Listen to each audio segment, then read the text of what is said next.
আসসালামু আলাইকুম, আমি মা বুশরা। কি খবর সবার, কেমন আছেন? তো এটা সকালবেলা মুখ টুক ধুয়ে বিছনার উপরেই, যদিও ভিডিওটা আমার আগের করা দুইটা ক্লিপ ছিল।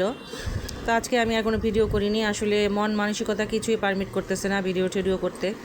কারণ দেশের যে অবস্থা, বন্যায় মানুষগুলোর কি অবস্থা, তো ওইগুলো খাইতে গেলে, শুইতে গেলে, বসলে মাথার ভিতরে ওইগুলোই ঘুরে যে আল্লাহ ওরা কী করতেছে, কী খাইতেছে, বাচ্চা আর বৃদ্ধগুলোর কী হচ্ছে।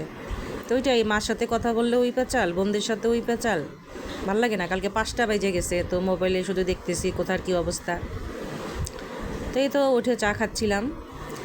তারপরে ওইটাই, ইচ্ছা থাকলেও আসলে আমার কোনো উপায় নাই কোনো কিছু। আমার একটাই উপায় আছে, সেটা হলো দোয়া করা। তো আল্লাহর কাছে দোয়া চাই, আল্লাহর কাছে পানা চাই যে আল্লাহ তুমি এই বিপদ থেকে উদ্ধার করো আল্লাহ।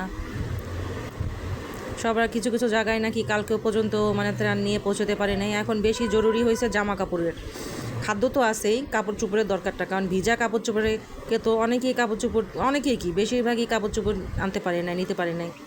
ভিজা কাপড় চোপড়ে ওদের কাঁপুনি উঠে যাচ্ছে, খিঁচুনি উঠে যাচ্ছে, শরীর চুলকাচ্ছে। এখন গরম কাপড়ের দরকার, কম্বল টম্বল দিয়ে রেখে রাখা বা জামা কাপড়।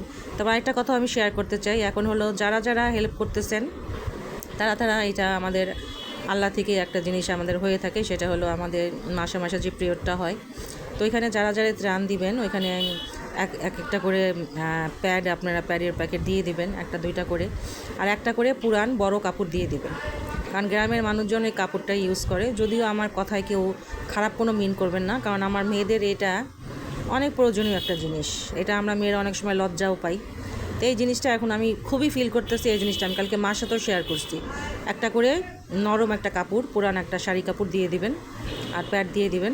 যদি আমি হয়তো বলবো আপনি দেন না কেন, আমি দিতে পারতেছি না ভাই, আমি রাস্তাটাই জানি না। আমি জানলে এগুলো ঠিকই দিতাম, বা সামনে যদি পারি আমি দিব। তো ঠিক আছে, আমার কথায় কেউ ভুল বুঝবেন না। আমার কথায় বা ভিডিওতে কোথাও যদি কোনো ভুল হয়ে থাকে, সেটা অবশ্যই আপনারা ক্ষমা সুন্দর দৃষ্টিতে দেখবেন। সবাই ভালো থাকেন, আল্লাহ হাফেজ।